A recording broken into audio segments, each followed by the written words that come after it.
Hi everyone, this is Olivér Kovács. The string section is arguably the most frequently used part of the orchestra, making it essential to understand how string instruments and their articulations work. That's why I created this video, to give you a comprehensive overview of almost all the common string articulations and playing techniques. To make things even more practical, I hired a professional violinist to demonstrate each technique for you. A string articulation is a specific way of playing notes, either with the bow or the fingers. Here are the most common ones and how they appear in the score. A string articulation is a specific way of playing notes, either with the bow or the fingers. Here are the most common ones and how they appear in the score. Detaché is when each note is played with a separate bow stroke. It usually has no marking.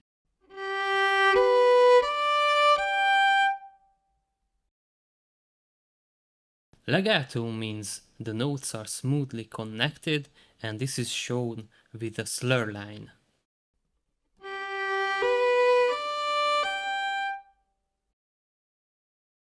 Tenuto means holding a note for its full length with slight emphasis. It gives a note a gentle weight without making it louder. In the score, it is marked with a short horizontal line above or below the note.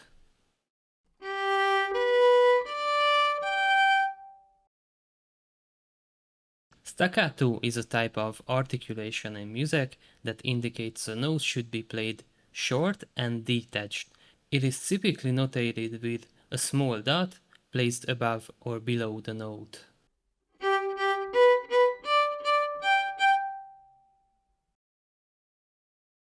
Staccatissimo is even shorter and is shown with a small wedge.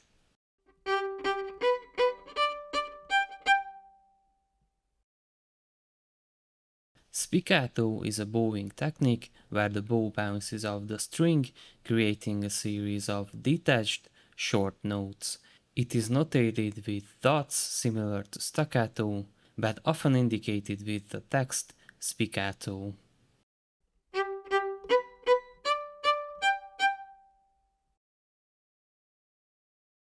Trills are quick alternation between two close notes. They are marked with TR and the wavy line.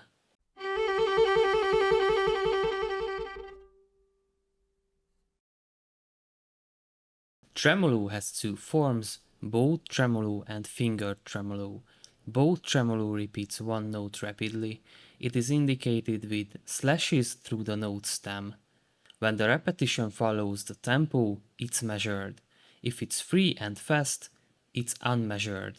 In measured tremolo, a single slash through the note stem indicates 8 notes, 2 slashes indicate 16th notes, and 3 slashes can indicate either 32nd notes or unmeasured tremolo. When the tremolo is unmeasured, it is marked with the word tremolo or the abbreviation trem above the passage. My diagram is very similar to the one I found in Gardner Reed's music notation book.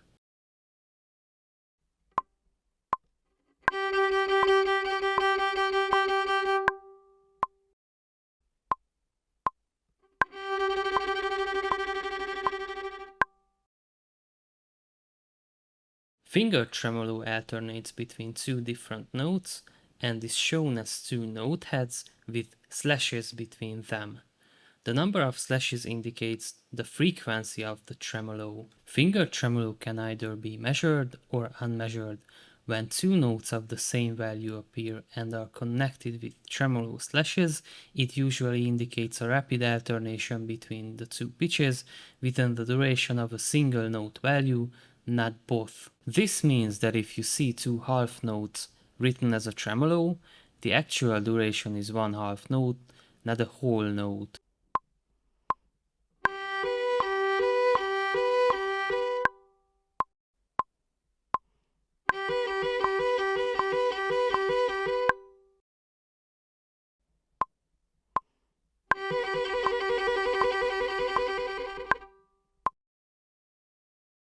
Pizzicato means plucking the string with the finger.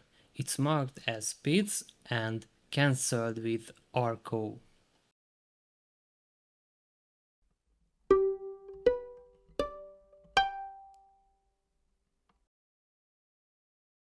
Bartók Pizzicato snaps the string against the fingerboard. It's marked with a special symbol, a circle with a small vertical line through the top of it above the note.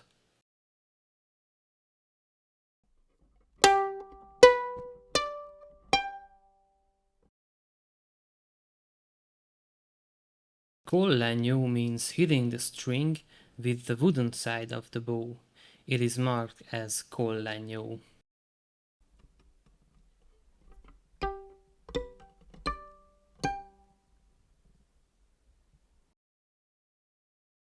Glissando is a continuous slide between two notes. It's marked with a straight or wavy line connecting the notes. If a straight line is used, a text gliss appears above it.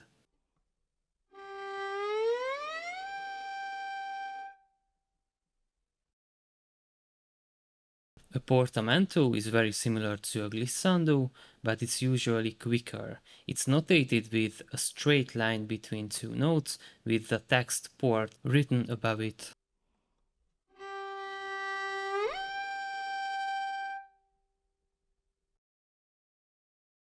Sordino means playing with a mute.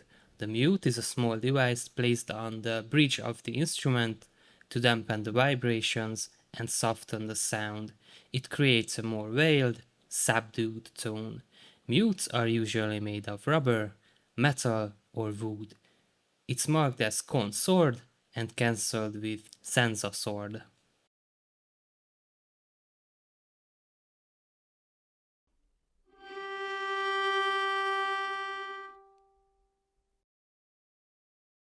Sul Tasto means playing over the fingerboard with the bow. This playing technique produces a softer, muffled tone.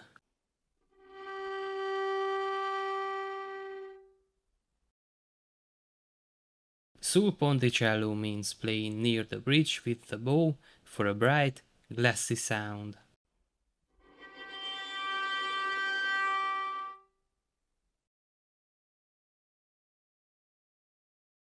Natural harmonics are produced by lightly touching a string at specific points known as harmonic notes. This technique creates a glassy, thinner tone. You can notate natural harmonics in two ways. One is by putting a small circle above the note you want to hear as a harmonic. The other way is by using a diamond-shaped note head to show where the player should lightly touch the string. If a harmonic can be played on different strings and you want the player to use a specific one, you should indicate it using the term sul, followed by the string name, or by using Roman numerals to indicate the string number. The first string is the E string and the fourth is the G string.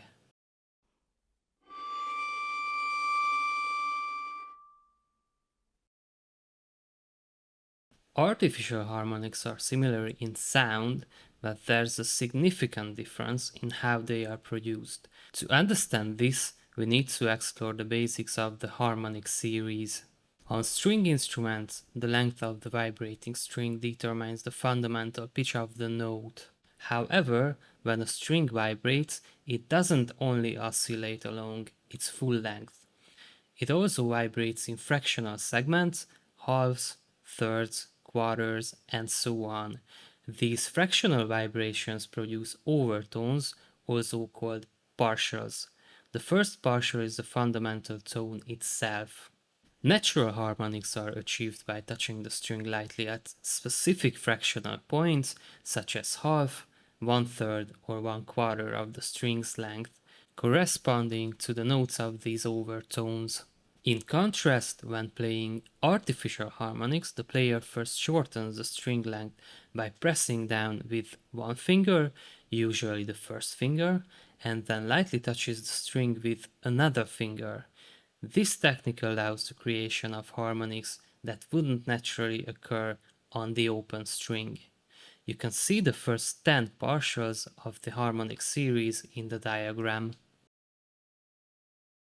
The term normale or ordinario indicate a return to the standard or usual manner of playing after a special articulation.